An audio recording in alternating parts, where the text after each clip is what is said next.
When you start anything, the first step, you're excited. And then you take another step and another step. The enthusiasm from the beginning starts to fade out. Your future is in your hands. You know what that means?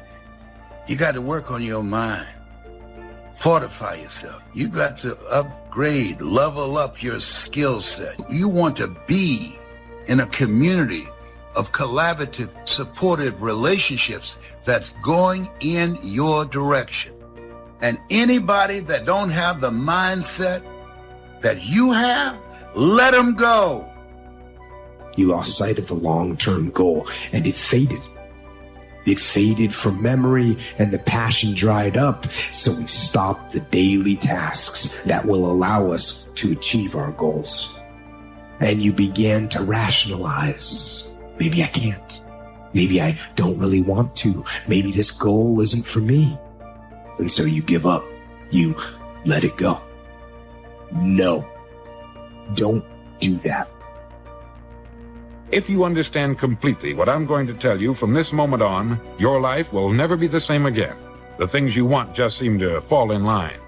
And from now on, you won't have the problems, the worries, the gnawing lump of anxiety that perhaps you've experienced before. They'll be things of the past. Here's the key to success. We become what we think about. When you go to sleep at night, how are you going to feel about your day? All depends on who you decide to include in your day. You got 24 hours in a day. Stop running around acting as if you don't have a choice. You do have a choice. Don't let neglect destroy your days, destroy your life, and destroy your future. Go back and do what you can. And if you'll do what you can, then life will give you some extraordinary things to do. You got to take care of the small disciplines before life will give you a chance to handle the more complicated disciplines. You've got to control the beginning and the end of your day with your thinking. And so one of the first things you need to do when you wake up is to take a 5-minute window and you visually see your goals and dreams. Picture them as videos in your mind. Picture them as you possessing them and see them written down on a sheet of paper. This will begin to control your mind for the day. I want that long-term goal to be so embedded in my mind that I never lose sight of it. Ever. Then the little tasks and projects and short-term goals that you tackle need to lead towards strategic victory, winning the long war. Start working a plan to get there and minimizing everything else. Getting very clear on the mission. Very clear on the mission. And working the plan. Everything else, guess what it gets? A no. When you do things, do them intentional. Do the things that are going to move you forward. Every day, do something that moves you toward that goal, that keeps that goal alive and in sight and in focus. However small or insignificant that step might seem, take it, do it, make it happen, because that goal isn't going to achieve itself. Waking up early, working out every day, if you start with those two kind of cornerstones, and then the other thing is, figure out what you're going to do during the day. Don't go to bed without a plan of how you're going to handle the next day. To go forward or to go back. You're going to always have that decision. I made all of my dreams bigger than my fears. So when I felt like quitting, the results would have been devastating to the goal I was trying to attain. My motivation was I was just exhausted from poverty. See, whatever you're worried about, if someone called you right now and say, listen, you got 2 days to live, I'm telling you, you won't be worried about your bills, ladies and gentlemen. Look at your life right now. If you want to keep on getting what you're getting, keep on doing what you're doing. You've got to be willing to change your ways.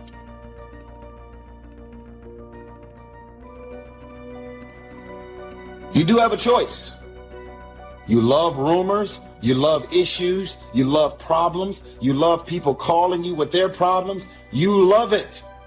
That's why at the end of every night you are drained, because you are submerged yourself in dysfunctional things, people, and situations. I have a schedule and I execute the schedule. Parts of my day are very structured. Parts of my day are very disciplined, which gives me freedom in other parts of the day. I was sick of living in my car. I've been living in my car for 3 years. I was sick of not having money. And so for me to quit, and see, that's what people do. People quit when it's at their hardest moment. But if it's at your hardest moment, why would you quit? I mean, think about it. If you're going through hell, why stop there? Move, keep going. Your life is working. If you don't like what you have produced, you're a director, you are the star, you wrote this script. If you want to begin to make your stuff happen for you, I think that it's very important that you start trusting yourself. Listen to yourself. Don't try and make everything logical. There's some things about life that defies logic, that you just can't explain how the outcome is going to be.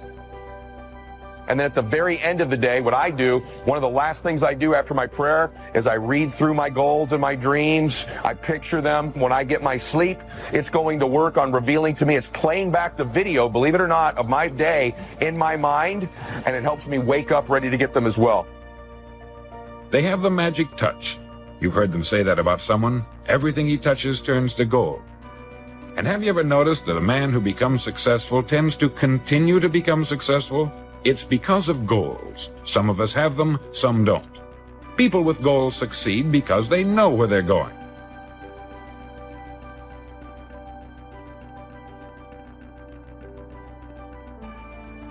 And you are here this week to learn vital information about creating a future and be defined by a vision of the future instead of the memories of the past. Why? We conform. And the trouble is that we're acting like the wrong percentage group, the 95% who don't succeed. These people believe that their lives are shaped by circumstances, by things that happen to them, by exterior forces. They're outer-directed people. A habit is something you do without giving it any conscious thought. And you know that most people live by habit. They don't think. The late and great Dr. McFarland from down in Kentucky said 2% of the people think, 3% of the people think they think, and he said 95% of the people would rather die than think. The wonderful thing is this: if you do what other successful people do, you eventually get the same result that they do. Most people are broke up into their 40s and 50s. So if you're broke today, you're just one of the gang. The only question is, do you stay there? And the answer is no. If you are not defined by some vision that is bigger than you, and you are not passionate about that vision, then you're left with the old hardware of the past in your brain, and you will be predictable in your life. Now, when I started off in this many years ago, I came from very poor beginnings. I dropped out of high school. I could only get laboring jobs. I was told, by the way, if you don't get a good education, you won't do well in life. And I believed that for a long time until I found there's hundreds of thousands, millions of people who dropped out of high school who went on to become millionaires and billionaires as well.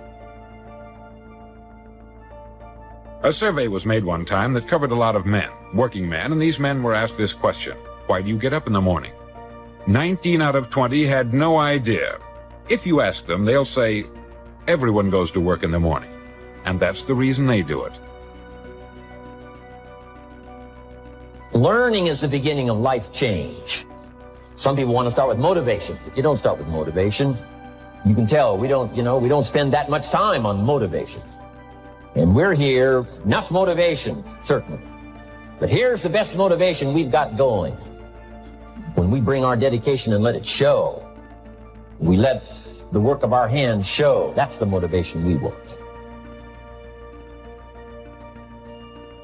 You've got to learn how to walk by faith and not by sight. That once you begin to trust yourself, life takes on a whole new meaning, because now I want you to do that feeling that you are led. When we think a new thought, literally opens a space up in our minds, in our lives, that never existed before prior to having that thought. And what happens is your unconscious and subconscious mind goes to work on filling in that space with the people, places, resources, and things to fill up that space and fully furnish it. That's the power of how we think. You are thinking in the past. And so most people then spend the majority of their life talking about why they never arrive at their vision of the future because of some past experience. You can exercise them, and you can literally create the start of anything because you are creative.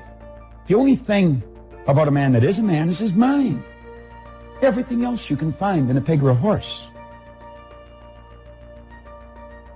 At some point, we all bought into this lie that you got to feel ready in order to change. At some point, you're going to have the courage. At some point, you're going to have the confidence. And it's complete garbage. And so there are so many people in the world, and you know, you may be watching this right now, and you have these incredible ideas, and what you think is missing is motivation.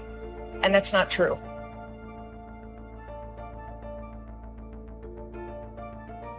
We say that success is not an accident. Failure is not an accident. So if you just follow the tracks of other successful people, no matter where you're starting from, you eventually get to the same place that they get. The two most important things we need to have to be happy and healthy is a sense of control, things are happening for a reason, and a sense of coherence, a feeling that things fit together.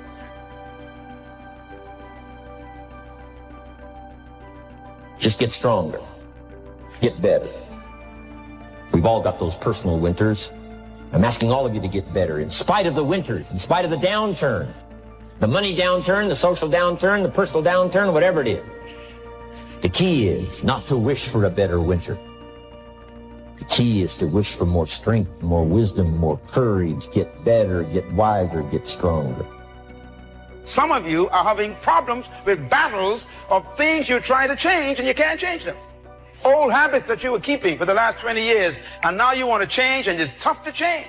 If you keep watching pornography, you keep reading dirty books, now the first time you see it, it doesn't bother you. But if you keep seeing it, it becomes downloaded. When an idea comes into your mind, you want to ask yourself this question. Don't ask whether it's wrong or whether it's right. That's not the question. You know what the question is? Will that idea take me from where I am and move me in the direction of the star that I'm shooting at? You're never going to feel like it. Motivation's garbage. You only feel motivated to do the things that are easy. Why is it so hard to do the little things that would improve my life? And what I've come to realize, the way that our minds are designed, is our minds are designed to stop you at all costs from doing anything that might hurt you. But now let's make these notes now on setting goals. The promise of the future is an awesome force. We look back for experience, but we have to look forward now for inspiration. And what gives us inspiration to get up in the morning and do our job, learn skills, develop all that we can possibly be, is the promise of the future. And it can be so powerful that it can overwhelm any adversary you might have, any difficulties you might have. Here's a key phrase: reasons make the difference in how your life works out. Reasons make the difference in your appetite and zest for taking on the challenge, doing the job, becoming successful. Mr. Schoaf said, if you have enough reasons, you can do the most incredible things. You can get through the most difficult day. You can overcome the most unbelievable challenges if you have enough reasons. And so he said to me, if you haven't got a list of your goals, Mr. Rohn, it's probably because you don't have enough reasons. He said, I'm sure since I've met you, you have enough intelligence. And he said, you have enough good health. And he said, you have, all of those things working for you. But here's what you must work on now, is to have enough reasons. Looking into the future, developing reasons. Okay. Now here's a note to make. It's important to make sure that the greatest pull on your life is the pull of the future. Some people let the past pull them back. The past can be like gravity if you let it to pull you back. Some people live in the past. They live in the darkness of the past. They live in the mistakes of the past. They live in the discouragement of the past. They didn't make it, and that affects them for the rest of their life, living in the past. So we don't want the past to pull us back, to live in the past. So make this note. Dreams and goals can become magnets. Dreams and goals can become magnets. And the stronger the goal, the higher the purpose, the more powerful the objective, the stronger this magnet is that pulls you that direction. Now, not only does your goals and your objectives pull you that direction, here's what they also do. They pull you through. They pull you through all kinds of down days. They pull you through a difficult time. It'll pull you through some winter of your life. Some people get lost in the confusion of the day simply because their goal is not bright enough to pull them through. Next, it's goals that drive us to take advantage of the spring. Why would the farmer put the plow in the ground in the spring if he couldn't see the vision of the harvest when the summer is finished? Is it possible to see the finished harvest? And the answer is yes. We do that simply by faith. Key phrase, faith is the ability to see things that don't yet exist. So here's what we want to do in our goal setting session, is to start looking into the future of what you would like to accomplish and where you would like to go, the person you would like to be, and see if you can't get a better picture of the finished objective. See yourself there. See yourself in possession of. For your dreams to greatly influence you, or the future to pull you, your future must be well planned. There are two ways to face the future. One is with apprehension, the other with anticipation. Guess how many people face the future with apprehension? Why? They don't have it well designed. And without really thinking about it, they have probably bought someone else's view of how to live. You will face the future with anticipation when you have planned a future you can get excited about. When you have designed your future results in advance. In this way,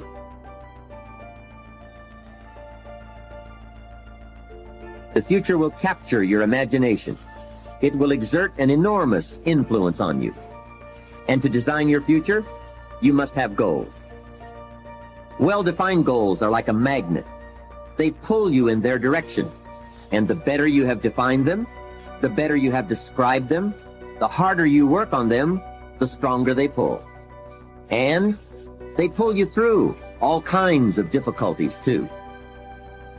Without goals, it is easy to let life deteriorate to the point where you're just making a living. It is not difficult to get trapped by economic necessity and settle for existence rather than substance. We all have a choice. We can either make a living or design a life. Now we're going to take some time to actually start designing the next 10 years of your life. We're going to start setting your goals. Goal setting is one of the most important skills to develop if you want to design your future. I'm going to give you enough homework not only to keep you busy for the rest of your life, but also to help you create the kind of life you may have always dreamed about living, but never believed possible. So let's get on with it. The sooner you exert the discipline, the sooner you will be enjoying the results. Once the results start to come, believe me, you won't mind the hard work and discipline it's going to take.